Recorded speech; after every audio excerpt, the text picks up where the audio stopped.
ಆತ್ಮೀಯ ವೀಕ್ಷಕರೇ, ಈ ಒಂದು ವಿಡಿಯೋದಲ್ಲಿ ಕರ್ನಾಟಕ ಟೆಟ್ 2025 ಪರೀಕ್ಷೆಗೆ ಮಾದರಿ ಪ್ರಶ್ನೆಗಳನ್ನು ಕನ್ನಡ ಭಾಷೆ ಒಂದು ಸಂಬಂಧಪಟ್ಟಂತೆ ಮಾದರಿ ಪ್ರಶ್ನೆಗಳನ್ನು ನೋಡೋಣ. ಮಲೆ ಮೇಲೆ ಮಂಜು ಎಂಬ ವಾಕ್ಯದಲ್ಲಿ ಮ ಅಕ್ಷರದ ಪುನರಾವರ್ತನೆ ಯಾವ ಅಲಂಕಾರವನ್ನು ಸೂಚಿಸುತ್ತದೆ? ಉಪಮೆ, ಅನುಪ್ರಾಸ, ರೂಪಕ, ಪರ್ಯಾಯ. ಇದು ಅನುಪ್ರಾಸ ಅಲಂಕಾರವನ್ನು ಸೂಚಿಸುತ್ತದೆ. ಗುರು ಎಂಬ ಪದದ ಬಹುವಚನ ರೂಪ ಯಾವುದು? ಗುರು ಎಂಬ ಪದದ ಬಹುವಚನ ರೂಪ ಗುರುಗಳು ಆಗಿರುತ್ತದೆ. ಮೂರನೇ ಪ್ರಶ್ನೆ,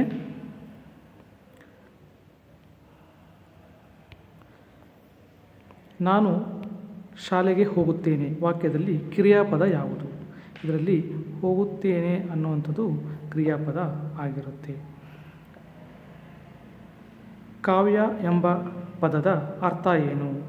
ಕಾವ್ಯ ಎಂಬುದು ಒಂದು ಸಾಹಿತ್ಯದ ಒಂದು ರೂಪ ಆಗಿರುತ್ತೆ.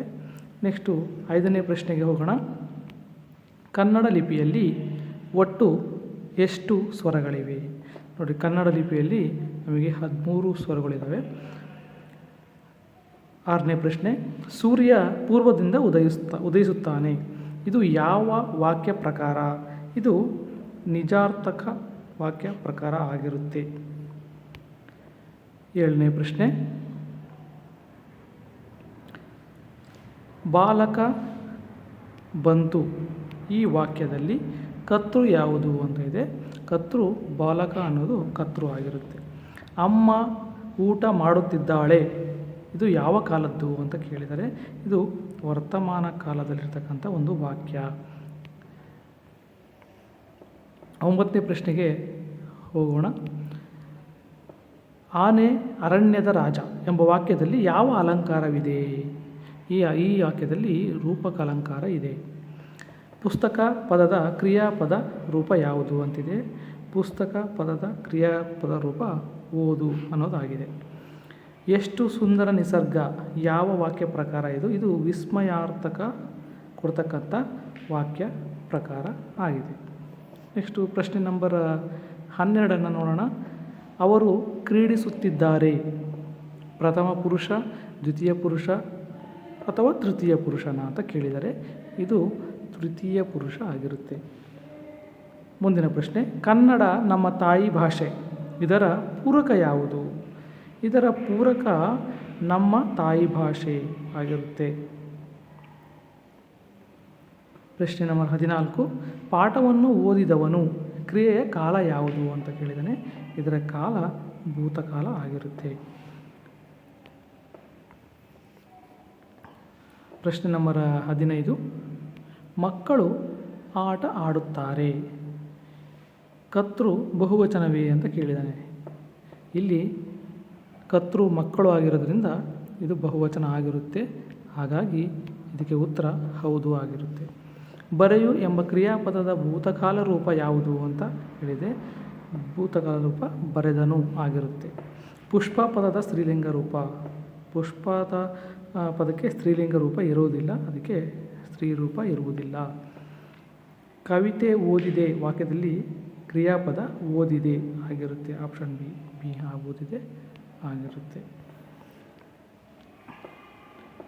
ನೆಕ್ಸ್ಟ್ ಪ್ರಶ್ನೆ ನಂಬರ್ 19, ಒಳ್ಳೆಯ ಮಕ್ಕಳು ಯಾವ ವಿಧದ ಶಬ್ದ ಸಮೂಹ ಅಂತ ಇದೆ. ಒಳ್ಳೆಯ ಮಕ್ಕಳು ಇದು ವಿಶೇಷಣಾರ್ಥಕ ಶಬ್ದ ಸಮೂಹ ಆಗಿರುತ್ತೆ. ಮಳೆ ಸುರಿಸುತ್ತದೆ ವಾಕ್ಯ ಯಾವ ರೀತಿ ಇದು? ಇದು ನಿಜಾರ್ಥಕ ರೀತಿಯಾಗಿರುತ್ತದೆ. ಓದುತ್ತಿರು ಇದು ಯಾವ ರೀತಿಯ ವಾಕ್ಯ? ಇದು ಆಜ್ಞಾರ್ಥಕ ವಾಕ್ಯ ಆಗಿರುತ್ತೆ. ತಾಯಿ ಅಡುಗೆ ಮಾಡುತ್ತಿದ್ದಾಳೆ, ಇದರಲ್ಲಿ ಕ್ರಿಯಾಪದ ಯಾವುದು ಅಂತಂದರೆ ಮಾಡುತ್ತಿದ್ದಾಳೆ ಅನ್ನೋದು ಇದು ಕ್ರಿಯಾಪದ ಆಗಿರುತ್ತೆ. ಮುಂದಿನ ಪ್ರಶ್ನೆ, ಮಗು ನಗುತ್ತಿದೆ ಯಾವ ಕಾಲದಲ್ಲಿದೆ ಇದು ಅಂತ? ಇದು ವರ್ತಮಾನ ಕಾಲದಲ್ಲಿದೆ. ಪಕ್ಷಿ ಹಾರುತ್ತದೆ ಕರ್ತೃ ಯಾರು? ಇಲ್ಲಿ ಕರ್ತೃ ಪಕ್ಷಿ ಆಗಿರುತ್ತದೆ. ಕರ್ತೃ ಕರ್ಮಪ್ರಿಯ ಅಂತ ನಾವು ಹೇಳ್ತೇವೆ, ಇಲ್ಲಿ ಕರ್ತೃ ಪಕ್ಷಿ ಆಗಿರುತ್ತೆ. ಕನ್ನಡ ನಾಡು ಅರ್ಥದಲ್ಲಿ ಏನು?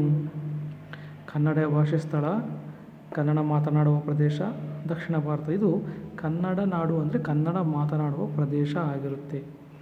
ಇಷ್ಟು ಪ್ರಥಮ 25 ಪ್ರಶ್ನೆಗಳು. ಇನ್ನು ಮತ್ತೊಂದು ವಿಡಿಯೋದಲ್ಲಿ ಇನ್ನೂ 25 ಪ್ರಶ್ನೆಗಳನ್ನು ಡಿಸ್ಕಸ್ ಮಾಡೋಣ.